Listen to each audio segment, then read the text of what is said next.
Imagine करो अगर आप अपने घर में अपनी किचन में चाय बना रहे हो और उसी टाइम आपके फोन पे एक नोटिफिकेशन आता है कि यार 500 रुपए क्रेडिटेड टू योर अकाउंट।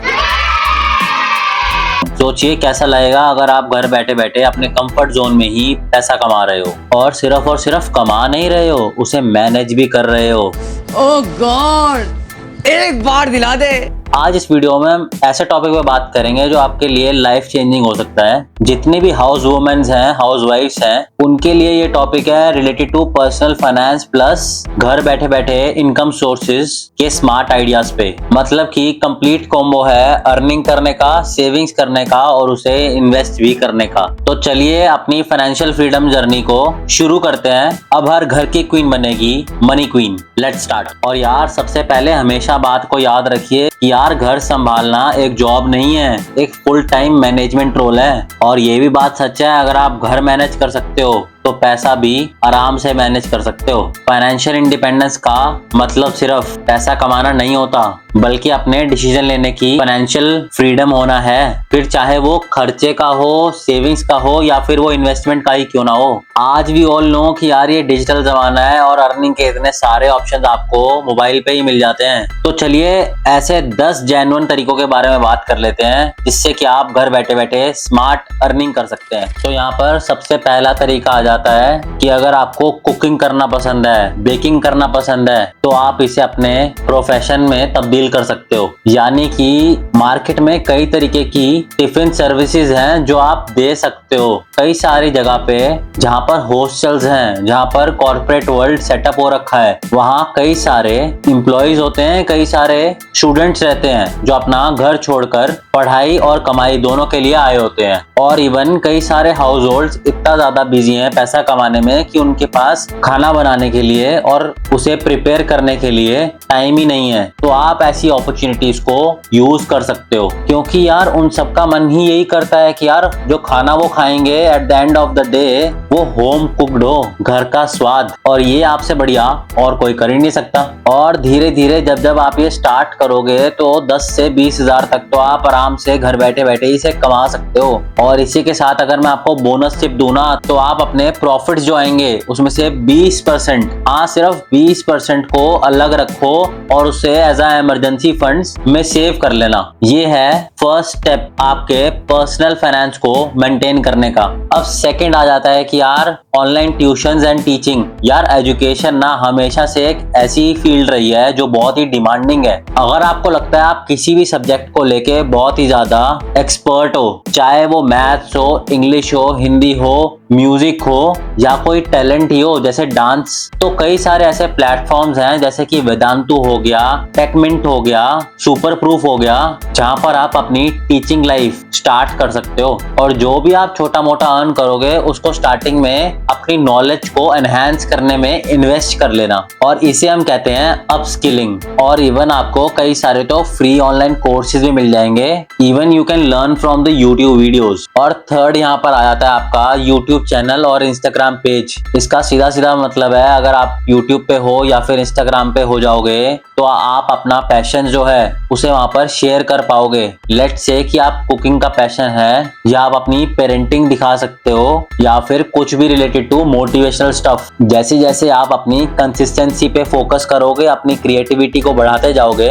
धीरे धीरे आपको दिखेगा कि उसके रिजल्ट्स भी आपके सामने होंगे। कई सारे ब्रांड्स होते हैं जो आपको ऑफर कर सकते हैं और कई तरीके की एड रेवेन्यू भी आ सकते हैं। और इसी के साथ अगर मैं फाइनेंस टिप दूं अगर आपको, तो जो भी इनकम आए आपके पास उसका एक हिस्सा लॉन्ग टर्म सेविंग में एक छोटे से जार के अंदर रख दीजिए। चाहे वो 500 रुपए ही क्यों ना हो, बट उसके साथ साथ आपकी एक गुड हैबिट बनती जाएगी। तो चौथा यहाँ पर आ जाता है आपका फ्रीलांसिंग, और उसमें आ जाते हैं आपके writing, designing, data entries, video editings etcetera. Fever हो गया, अपवर्क हो गया, freelancers.com हो गया, इतने सारे प्लेटफॉर्म्स अवेलेबल हैं जहाँ पे आप अपनी स्किल को बेच सकते हो। Content writing, logo designing, translations, data entries, सब चीजों की मार्केट में डिमांड है। और धीरे धीरे आप अपनी स्किल्स को इम्प्रूव करोगे तो अर्निंग्स भी उसके हिसाब से बढ़ती जाएंगी और आप घर बैठे बैठे कमा पाओगे। और हो भी सकता है कि जो अर्निंग्स हो वो यूएस डॉलर में हो। तो यहाँ पर जो टिप है मेरी तरफ से वो ये है कि जितनी भी अर्निंग्स आपके पास आए जो कि यूएस डॉलर में होगी, तो आप अपनी अर्निंग्स को SIP में इन्वेस्ट कर देना, क्योंकि यही एक स्मार्ट फाइनेंस प्ले करने वाले का मूव होगा। अब पांचवें तरीके की बात कर लेते हैं, जो कि है रीसेलिंग बिजनेस। मीशो और ग्लोरोड जैसी एप्स पर प्रोडक्ट रीसेल कर सकते हैं। हेंस आपको कोई भी प्रोडक्ट खरीदने की जरूरत ही नहीं है, बस आपको शेयर करना है और कोई भी ऑर्डर्स आएंगे तो आपका वो प्रॉफिट होगा। और सो जितनी भी आपकी इनकम आएगी उसके बाद जितने भी एक्सपेंसेस होंगे उसका एक ट्रैकर हमेशा मेंटेन करना है हमने, ताकि आपको एंड ऑफ द मंथ या फिर एंड ऑफ द वीक अगर आप ट्रैक कर रहे हो तो पता हो यार कि आपने कितना अर्न किया है और कितना आपका खर्चा हो गया है। अब 6 पॉइंट आपका आ जाता है एफिलिएट मार्केट से रिलेटेड। Amazon और फ्लिपकार्ट के साथ एफिलिएट प्रोग्राम्स होते हैं जो आप ज्वाइन करके उनके प्रोडक्ट्स को प्रमोट कर सकते हैं और आपको मिलेगा हर एक सेल पे कमीशन। और जो भी आप इनकम अर्न कर रहे हो ना वहां से, उसे अपने शॉर्ट टर्म गोल्स के लिए लगा सकते हो। जैसे कि अगर आपको एक फैमिली आउटिंग करनी है और उसके लिए आपको फंड्स चाहिए, या कोई पर्सनल गैजेट है जो आपको खरीदना है, मान लेते हैं कोई आईफोन आने वाला है, मान लेते हैं कोई सैमसंग का नया फोन लॉन्च होने वाला है जो कि आपने ड्रीम किया था, तो आप इससे वो ले सकते हो। 7th पॉइंट यहाँ पर आ जाता है आपका ब्लॉगिंग एंड कंटेंट क्रिएशन। सो आप क्या कर सकते हो कि आप ब्लॉग्स बना सकते हो और लिख सकते हो कोई भी अपनी इंटरेस्ट के बारे में, जैसे कि फूड रिलेटेड हो गया, लाइफस्टाइल हो गया, आपके मदरहुड के बारे में हो गया। उसके थ्रू क्या होगा कि आपको गूगल एड्स और स्पॉन्सर्ड पोस्ट से इनकम आएगा, और ये जो भी इनकम होगी इसे कहते हैं पैसिव इनकम। और इस अर्निंग को आप अपने रिटायरमेंट फंड्स के तौर पर सेव कर सकते हो। और अगला तरीका आ जाता है यार handmades and craft business. Art and craft तो सबको पसंद होता है ऑलमोस्ट, और as comparative to men, women तो बहुत ज्यादा क्रिएटिव भी होती है। तो आप लोग यहाँ पर हैंडमेड ज्वेलरीज जो होती हैं, कैंडल्स होती हैं, डेकोर होता है कई सारा होम बेस्ड, उनकी आइटम्स को बनाकर इंस्टाग्राम पे पोस्ट करना शुरू करोगे ना, तो ऑटोमेटिकली कुछ टाइम बाद आपके पास उसके बायर्स भी होंगे। और एक अब ऐसी टिप जो शायद आप मानो या ना मानो, बट ये काइंड ऑफ मोटिवेशन भी देता है। हेंस आपको अपने अर्निंग्स में से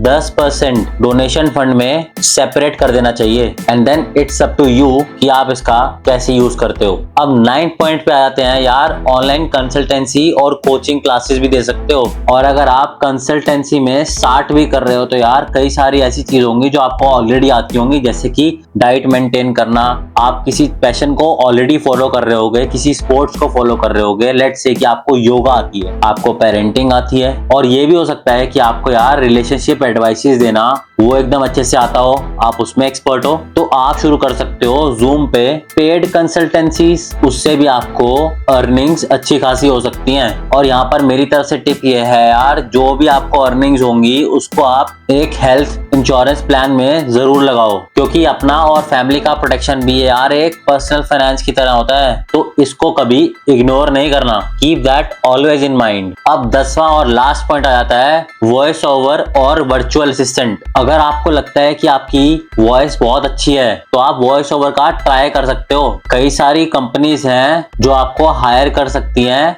एज अ वर्चुअल असिस्टेंट, और उनके आपको ईमेल्स को मैनेज करना होगा और शेड्यूल करना होगा। और जहां तक की पर्सनल फाइनेंस की टिप की बात है, जो भी अर्निंग होगी उसको आप लॉन्ग टर्म म्यूचुअल फंड्स की SIP में लगा सकते हो। स्मॉल है बट स्मार्टर मूव है। अब इस वीडियो के अगले सेगमेंट में चले जाते हैं। मान लेते हैं आपने अर्निंग स्टार्ट कर दी है, तो अब आपको क्या करना है? तो आपको बेसिकली पर्सनल फाइनेंस के 3 गोल्डन रूल होते हैं, वो हमेशा याद रखने हैं। तो चलिए शुरू करते हैं। तो पहला स्टेप ये आता है यार, आपको सेव सबसे पहले करना है जो भी आप कमा रहे हो, और जो आपको खर्चा करना है वो बाद में सोचना है। जो भी आपकी अर्निंग है उसमें से 20% को पहले ही सेव कर लो और उस सारे पैसे को एक अलग अकाउंट में मेंटेन करो। फिर सेकंड आ जाता है यार, क्रिएट 3 जार्स। पहले जार में स्पेंडिंग जार होगा जो कि आपके काम आएगा डेली एक्सपेंसेस को मेंटेन करने के लिए। सेकंड होगा आपका सेविंग जार, जो कि आप यूज करोगे अपने इमरजेंसी और गोल रिलेटेड चीजों के लिए। थर्ड आ जाएगा आपका ग्रोथ जार, जहां पर आप अपनी SIP रिलेटेड और गोल्ड रिलेटेड या कोई एसेट रिलेटेड चीजें मेंटेन करोगे। और थर्ड पर्सनल फाइनेंस का रूल आ जाता है invest smartly. Mutual funds, SIP, recurring deposits और सिंपल सेविंग प्लान्स से ही आपको स्टार्ट करना है। और अगर आप आज 1000 रुपए लगा रहे हो तो कल वो 10,000 भी बन सकता है ड्यू टू कंपाउंडिंग इंटरेस्ट। तो आपको हमेशा पेशेंस रखना है। और एंड में मैं जाते जाते आपको ये बताऊंगा यार कि जब जब एक हाउसवाइफ ने या एक हाउस वुमन ने अपनी अर्निंग्स और फाइनेंस को मैनेज करा है ना, तो सिर्फ पैसा नहीं बढ़ा है, पूरी की पूरी फैमिली का फ्यूचर सिक्योर हो जाता है। Always remember, earning is power, saving is strength, और जो इन्वेस्टमेंट होती है वो फ्रीडम है। आप लोग घर संभालते हो और अब टाइम है आपका अपना फाइनेंशियल फ्यूचर संभालने का। तो आज से डिसाइड करो कि यार आप भी फाइनेंशियली इंडिपेंडेंट बनना चाहोगे, सेविंग करोगे और उसे ग्रो भी करोगे। और जाते जाते यार वीडियो पसंद आई हो तो यार इस वीडियो को लाइक कर देना, चैनल को सब्सक्राइब कर देना और शेयर कर देना अपने उन दोस्तों के साथ, अपनी उन फ्रेंड्स के साथ और अपने मदर्स के साथ जिनमें आज भी जज्बा जिंदा है कुछ कर दिखाने का और कुछ बनने का। मिलते हैं नेक्स्ट टाइम ऐसी एक बढ़िया सी फाइनेंस की वीडियो के साथ। टिल देन मैं आपका खोटा सिक्का साइनिंग ऑफ।